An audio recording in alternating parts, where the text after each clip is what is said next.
ব্রাকের একটা সার্ভে হয়েছে, এটা তো তাদের গণনার লোক, ফাইলে আমাদের 1-2 পয়েন্ট কমায়।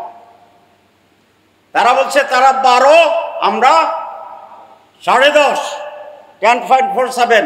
আগে পার্থক্য ছিল 10%, এখন পার্থক্য কত হয়েছে? 1.5%। 100 ভাগ করলে 3%, তো ব্যবধান কমতেছে না বাড়তেছে? মাত্র 1.5% পার্থক্য হয়েছে।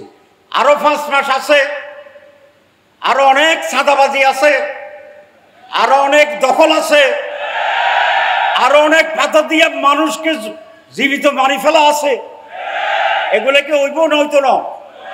সম্ভাবনা আছে, সম্ভাবনা আছে। পার্সেন্টেজ কমব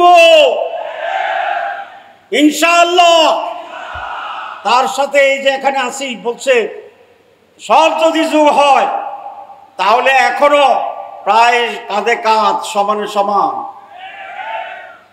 আর যদি একটা বাড়ে আর একটা কমে, পাল্লা এরকম বুঝবে। সুষ্ঠু নির্বাচন হতে হবে, এটার সাথে কি কারো দ্বিমত আছে? আমরা যখন বলি সুষ্ঠু, অবাধ, নিরপেক্ষ, উৎসবমুখর, জনগণের অংশগ্রহণমূলক নির্বাচন হতে হবে, তখন এক পক্ষ বলে তারা নির্বাচন চায় না। তাহলে তারাই কি নির্বাচন চায়? যারা নির্বাচন সুষ্ঠু এর বিরোধী, অবাধ নির্বাচন তার বিরোধী, রাতের ইলেকশনের পক্ষে,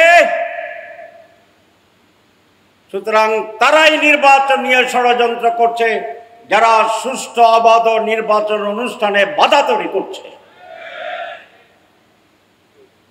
এই খেলা আর চলবে না। 2, আমরা বলেছি রিফর্ম করতে হবে, সংস্কার করতে হবে। মাননীয় প্রধান উপদেষ্টা বলছিলেন সংস্কার, দৃশ্যমান বিচার, তারপরে নির্বাচন। আমরা তো আপনার কথাই আছি। সংস্কারের জন্য আমি কমিশন করেছেন, আমরা বসেছি বারবার, আমরা ঐকমত্যে পৌঁছেছি। এখন এটার বাস্তবায়ন, এটাই আপনার দায়িত্ব। আপনি বাস্তবায়ন না করে তারিখ ঘোষণা করে দিচ্ছেন, ভালো। তারিখের ব্যাপারে তো আমরা দ্বিমত পোষণ করছি না। আমি অনুরোধ করছি তারিখ আগাইয়া এটা 13 ডিসেম্বর করেন। জামাত ইসলামী চায় আগামী 13ই ডিসেম্বর 2025 নির্বাচন হোক। অসুবিধা আছে? আমাদের কোনো অসুবিধা নাই। ডিসেম্বরেও নাই, জানুয়ারিতে নাই, ফেব্রুয়ারিতে নাই, এপ্রিলে দিলেও কোনো অসুবিধা ছিল না। আমরা সবসময় নির্বাচনের জন্য প্রস্তুত। আপনি বলেছেন সংস্কারের পরে নির্বাচন, তাহলে এখন সংস্কার নিয়ে টাল বাহানা কেন? আমরা কি 30 দিন চড়ুইবাতি খেলতে গেছিলাম? এটা কি হাডুডু খেলা ছিল? খেলা ছিল? আমরা তো সিরিয়াসলি নিয়েছি। আপনি যদি খেলা মনে করে আমাদেরকে এঙ্গেজ করেন, তাহলে আপনি ঠিক করেন নাই। আমারও ভালো শব্দ বলতে পারতাম, কিন্তু সোজা কইতেছি, মাগরিবের সময় হয়ে গেছে। যে ব্যাপারে ঐকমত্য হয়েছে সেটি আপনাকে অবশ্যই বাস্তবায়ন করতে হবে নির্বাচনের পূর্বে। আর যদি যারা না করে, যারা সংস্কারের বিপক্ষে, এরা নির্বাচনের বিপক্ষে। যারা সংস্কারের বিপক্ষে তারা জেনে তেনে নির্বাচনের পক্ষে। যারা সংস্কারের বিপক্ষে, হাসিনা রাতেই শেষ করেছিল নির্বাচন, কতগুলো এমপি 900 বানিয়েছিল। এরা কি ছিল এমপি দিবা না এমপি 900? এমপি 900 বানিয়েছিল। আপনারা ভাবছেন আপনারা ফজরের পরে 8টার আগে সেই অবস্থায় চলে যাবেন, ভোট শেষ হয়ে যাবে। এটা হবে না। এটা হবে না।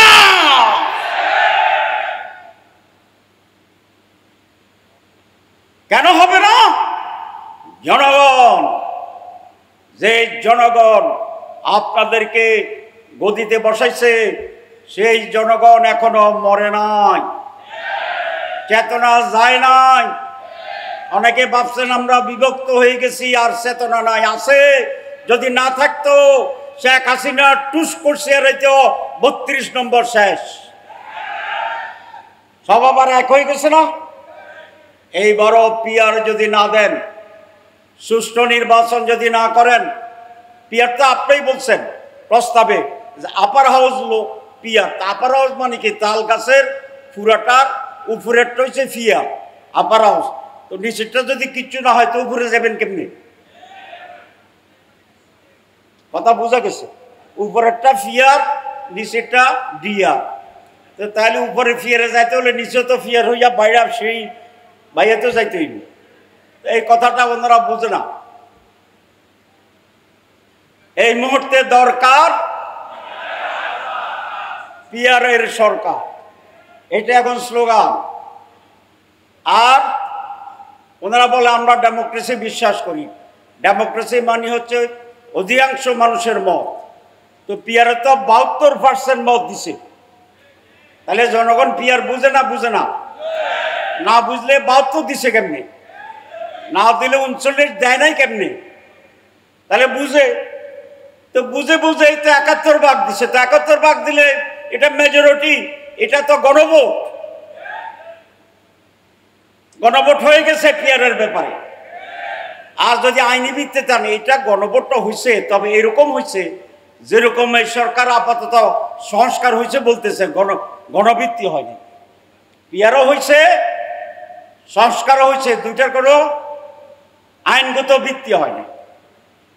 এই জন্য পিয়ারকেও গণভোটে দেন, সংস্কারকেও গণভোটে দেন, নির্বাচন কয় তারিখে হবে এটাও গণভোটে দেন।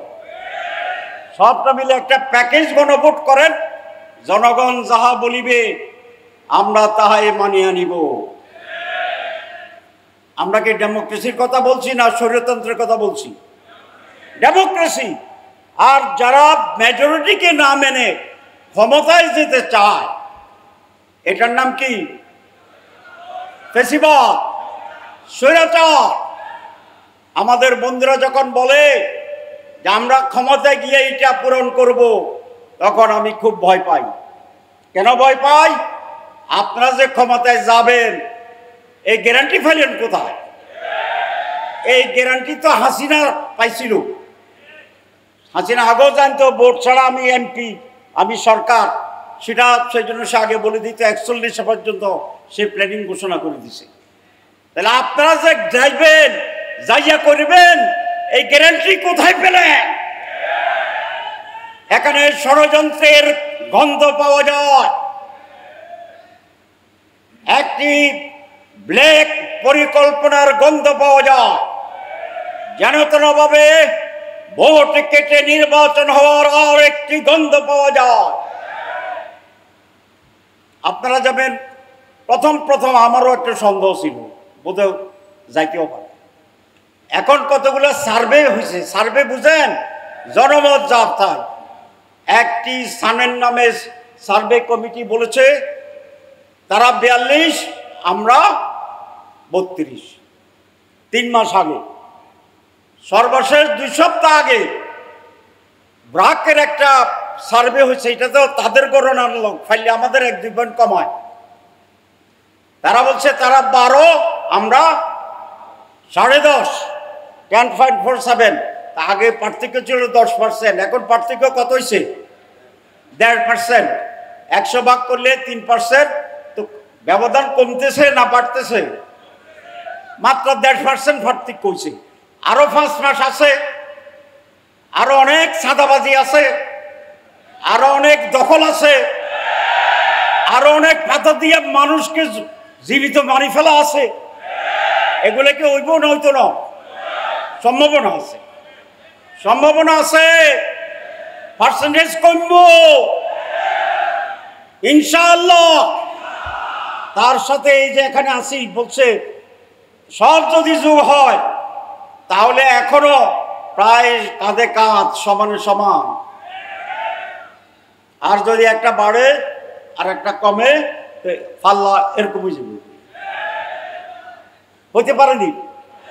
এখানে আমাদের সেক্রেটারি বলছেন, ওরা বলছেন দেখেন সেরা দেখেন নাম পড়তাম নি একদিক থেকে সব মেজর দল 7টা মেজর দল আছে। এটা আমার লাস্ট কথা, নোটিশ দিতে হবে না। লাস্ট কথা হচ্ছে 7টা মেজর দল বাংলাদেশে। একটার নাম বিএনপি, একটার নাম জামাত ইসলাম, একটার নাম ইসলামী আন্দোলন, একটার নাম এনসিপি, একটার নাম আমাদের বাচ্চাবাদের ইসলামী খেলাফত মজলিস, 2-3 যেটাই আছে, নেজামে ইসলাম, তারপরে খেলাফত মজলিস, এরপরে বাংলাদেশ খেলাফত মজলিস, এরপরে খেলাফত আন্দোলন, এরপরে গণ অধিকার, এনসিপি, সবগুলা যোগ, শুধু একটা দল বাইরে আছে, সেই দল ভার্সাস আর সব প্রধান দল এক কাতারে। তাইলে তাইলে আল্লাহর রহমতে বলেন, আল্লাহর রহমতে ইনশাআল্লাহ, আল্লাহর দয়ায়, আল্লাহর ব্লেসিংয়ে এদেশের মানুষের কল্যাণের জন্য, মুক্তির জন্য 54 বছর আমরা স্বাধীনতা ভোগ করতে পারি নাই। সেই জন্য গায়েবী মদদে ইনশাআল্লাহ আল্লাহর ইচ্ছা যেভাবে বিপ্লব হয়েছে জুলাই মাসে আগামী নির্বাচনে এরকম একটি পজিটিভ বিপ্লব হবে। এই সবাইকে ধন্যবাদ।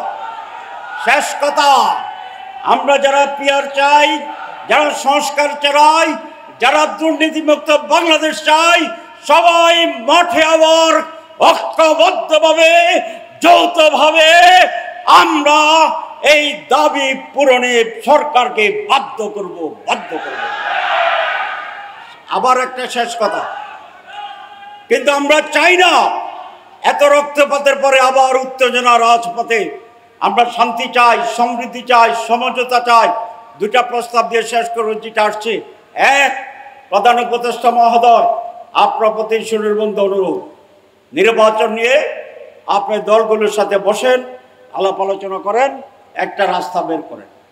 আর বিএনপি সহ সকল দলের প্রতি অনুরোধ, মেজর দলগুলো আসেন, আমরা ইন্টার পার্টি দলে দলে ডায়লগ করি, আলাদাভাবে আমরা সকল দিল মিলে রাউন্ড টেবল করি, করে সত্যিকার অর্থে কাঙ্ক্ষিত বাংলাদেশ গড়ার জন্য একটি সুন্দর রাস্তার সমঝোতায় আমরা আসি এবং উৎসব মুখর একটি নির্বাচন এই জাতিকে উপহার দেওয়ার জন্য চেষ্টা করি। সবাইকে ধন্যবাদ।